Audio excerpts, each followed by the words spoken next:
3-MMC versus 3-CMC. Now, these substances are not found in the US, they're found in Europe. Both of them are a synthetic drug. And what it essentially means is there is nothing natural at all about it. It is somebody that sat with their chemistry set and came up with this new concoction.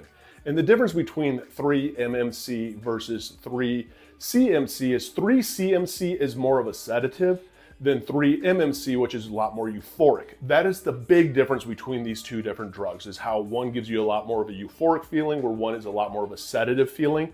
Now, they fry your serotonin. What that means is you can have trouble with your speech, you can have permanent trouble with your speech, you can have permanent brain damage. You can fry out your serotonins, which are your mood stabilizers, which means all of a sudden you have trouble controlling your anger, temper, all of that, because that is what serotonin actually controls. The other thing too is that you can go into serotonin syndrome.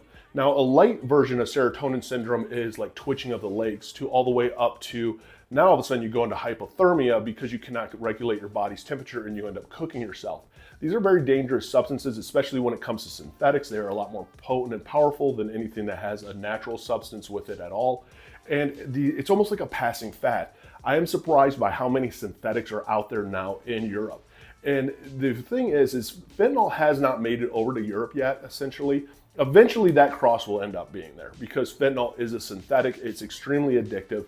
And if you put a little bit into something, guess what? It is one of the most dangerously addictive substances there is. So it's only a matter of time. Seeing 3-MMC or 3-CMC over in the States most likely is going to be unlikely. There's always passing fads of different types of synthetics that keep going through the different markets out there.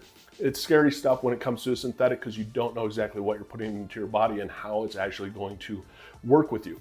Getting sober from these is a nightmare. It's going through a serotonin withdrawal along with the dopamine withdrawal. I mean, you are going through a massive mental withdrawals on these, and it's taking a long time for your brain to actually level its chemicals back out. And I share for educational purposes only. My drugs of choice were alcohol and cocaine. And the more that we share and the more that you educate on this, the more that people understand how insane this is, that we will take synthetic drugs and put them into our body, not knowing exactly how it's even going to affect us, just knowing that it's going to get us high. And that is the danger of addiction. That's the insanity of addiction and why I do share on this. And for the one out there struggling, there is no right or wrong way of getting sober. It's your way to get sober, whether it's going to inpatient treatment or outpatient treatment, therapy, therapist, medication.